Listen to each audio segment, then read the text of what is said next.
শ্রাদ্ধ হয়ে যাওয়ার পর মাকে ফিরে পেল লাভপুরের আদিবাসী পরিবারের ছেলে। আজ থেকে প্রায় 25 বছর আগে অর্থাৎ 2001 সালে বীরভূমের লাভপুর আদিবাসী পাড়ার লাঘাটের একজন আদিবাসী মহিলার স্মৃতি বিভ্রাট হয়ে যায়। তখন তার স্বামী ও 2 পুত্র আছে এবং কিছুদিনের মধ্যেই সে নিখোঁজ হয়ে যায়। দীর্ঘ 25 বছর তার কোনো খবর পাওয়া যায়নি। গতকাল মঙ্গলবার রাজস্থান রাজ্যের ভরতপুর জেলার আপনাঘর আশ্রম নামক হোম থেকে যোগাযোগ আসে যে দীর্ঘ 24 বছর ধরে এক আদিবাসী মহিলা, যার নাম রূপালী হেমব্রম, মানসিক ভারসাম্যহীন অবস্থায় তাদের আশ্রয়ে আছে এবং হঠাৎ করে গতকাল উক্ত আদিবাসী মহিলার স্মৃতি ফিরে আসে। সে বলতে থাকে তার বাড়ি লাঘাটা, লাভপুর। আশ্রম কর্তৃপক্ষ রাজস্থান থেকে ইন্টারনেটের মাধ্যমে সোনালী হিন্দু হোটেলে যোগাযোগ করেন। লাঘাটা আদিবাসী পাড়ায় খবর পৌঁছায় এবং আদিবাসী পাড়ার মানুষদের সাথে মোবাইলে ভিডিও কলের মাধ্যমে উক্ত মহিলার সাথে সাক্ষাৎ হয় এবং তারা উভয়কে চিনতে পারে। খবর যায় লাভপুর বিধানসভার বিধায়ক তথা বীরভূম জেলা পরিষদের মেন্টর অভিজিৎ সিনহার কাছে। খবর পাওয়ার সাথে সাথেই বিধায়ক ব্লক প্রশাসন ও জেলা প্রশাসনের সঙ্গে দ্রুত যোগাযোগ করে ব্যবস্থা গ্রহণ করেন। আজ বুধবার বিধায়ক অভিজিৎ সিনহা ওই আদিবাসী মহিলার বড় ছেলে ষষ্ঠী হেমব্রম ও তৃণমূল লাভপুর আদিবাসী সেলের সভাপতি নারু মুর্মুকে নিয়ে রাজস্থান রওনা হলেন আদিবাসী মহিলাকে তার নিজের বাড়িতে ফিরিয়ে আনার জন্য। লাভপুরের বিধায়ক অভিজিৎ সিনহাকে পাশে পেয়ে খুশি আদিবাসী পরিবারের পক্ষ থেকে জানা যায়, এতদিন ধরে মাকে খুঁজে না পাওয়ায় মায়ের শ্রাদ্ধ করে দেয় তার ছেলেরা। বিধায়কের এই উদ্যোগকে সাধুবাদ জানিয়েছেন বহু বিশিষ্টজনেরা। বছর আগে 2001 সালে আমার লাভপুর বিধানসভার লাঘাটা আদিবাসী গ্রাম থেকে এক মহিলা তিনি নিখোঁজ হয়ে যান। একটু মানসিক ভারসাম্যহীন ছিলেন বলে তাদের পরিবার থেকে বলছিলেন। তারপরে তখন তার স্বামী এবং 2 পুত্র তারা সংসারে ছিলেন।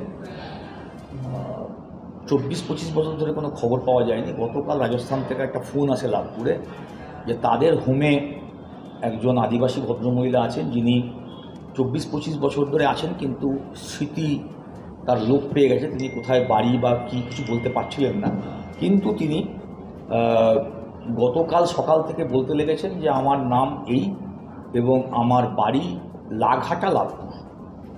তো লাঘাটা, লাভপুর শুনে রাজস্থানের বাবার নামও বলেছে। আচ্ছা, এবং তার স্বামীর নামও বলেছে।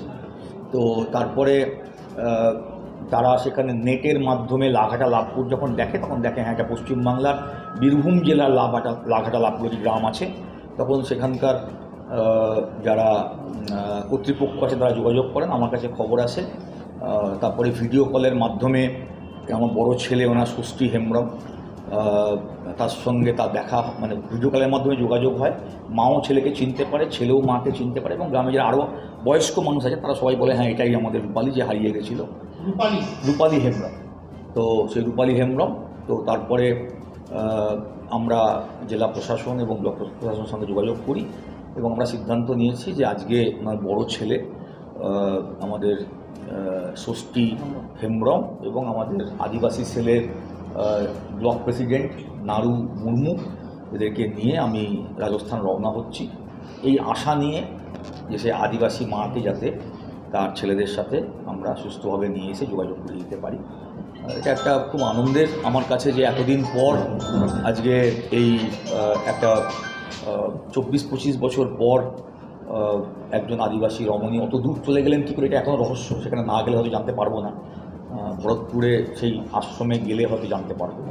ভরতপুর, রাজস্থানে ভরতপুর, এবং আশ্রমটির নাম আপনাঘর আশ্রম।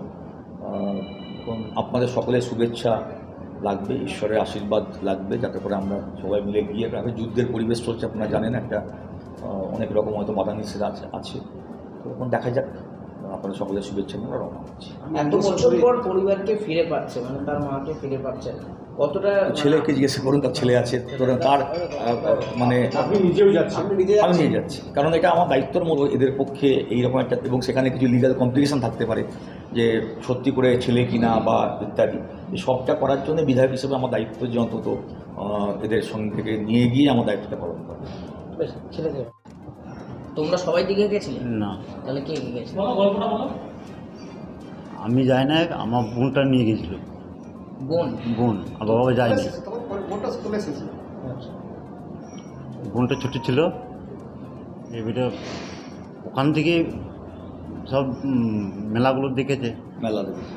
মেলা দেখেছে যে আপনার ব্রেনটা কাজ করছে না।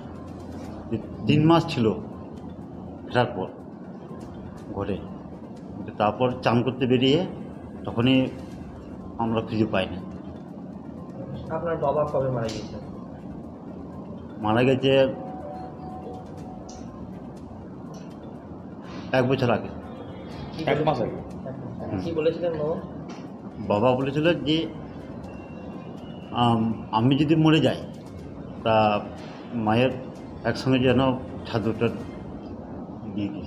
বলেছিলেন? হ্যাঁ, প্রথম যখন দেখে প্রথম আমি চিনতে পেরেছি, দিয়ে হিন্দিতে কথা বলছে, হিন্দি জানি না আমি, যে বাবার নাম বলছে এই শুধু এলাম, মোটামুটি হিন্দিতে কথা বলে, যে আমাকে দেখেও মানে কানতে লেগে যায়, আমিও কানতে লেগেছি। আপনারা কারা কারা যাচ্ছেন মাকে আনতে? আমরা নারদা স্যার যাচ্ছে।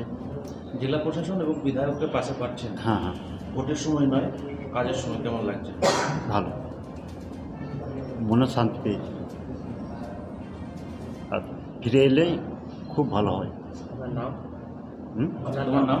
ষষ্ঠী হবে। পুষ্টিহীন নাম।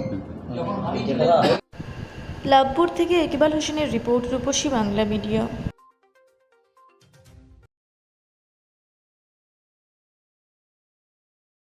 পুরা ব্লকের লধুরকা গ্রামের অদূরে অবস্থিত দৌলত পাবলিক স্কুলের দখলে থাকা বেশ কিছু জমি নিয়ে শুরু হয়েছে আইনি জটিলতা। 1197 দাগের যে বেলাবাহল মৌজা এবং 2239 দাগের যে লুধুরকা মৌজা, এই দুটো জমি আপনারা প্লিজ কেউ কিনবেন না, কারণ আপনারা বিপদে পড়তে পারেন, আইনি একটা লড়াইতে পড়ে যেতে পারেন। জমিটা একদম ডিসপিউটেড, ফলে একটু সাবধানে থাকবেন।